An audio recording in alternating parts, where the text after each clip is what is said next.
that diverse culture. So it does make in a business sense to embrace every different ethnicity in our mainstream. New leadership emerged in 2006 as Damon Lester took over the presidency and Desmond Roberts became chairman. Taking advantage of the nation's record economic expansion, NAMAD continued to increase its political and economic strength and influence. State and federal government leaders, as well as leaders in the industry, accorded increased attention and respect, requesting NAMAD opinions on proposed rules and regulations. NAMAD leaders testified at congressional hearings. Despite the problem of disproportionate attrition of minority dealers, NAMAD membership continued to grow. Through good and bad times, NAMAD pressed forward in unity and diversity, increasing opportunities for ethnic minorities in all aspects of the automobile industry, and seeking to ensure the presence of a meaningful representative number of minority entrepreneurs and employees in the retail sales, supplier, and service sectors, as well as in the manufacturing ranks. The biggest success NAMAD has had has been having a cooperation among all minority bodies to come under one. I know there's been talk of different organizations and separation and so on and so forth, but we have found when everybody speaks under one voice that is much beneficial. In our dealer body and in our dealer count, we are losing we are gaining as minorities, but we're losing as black dealers. And that is something that we as an associate have to address those issues. And so, yeah, there's going to be friction. And the thing that we have to always guard against is let's not tear up ourselves.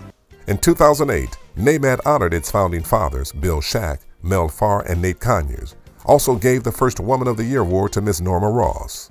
The forefathers, I respect them greatly. I admired them greatly, their tenacity, their fortitude, their pioneer spirit.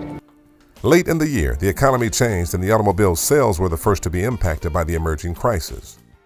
It was clear from the beginning that the scope of the challenge was national and soon became international.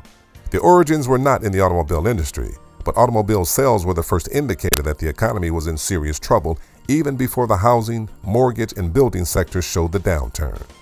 Recognizing immediately the magnitude of the rising crisis, NAMAD leaders issued a call for an emergency response from the federal government. As the crisis deepened, NAMAD leaders sought to rally industry leaders to demand urgent and immediate action to stop the economic slide and to specifically take emergency measures to rescue failing auto dealers with special financing and to shore up automobile sales with special programs.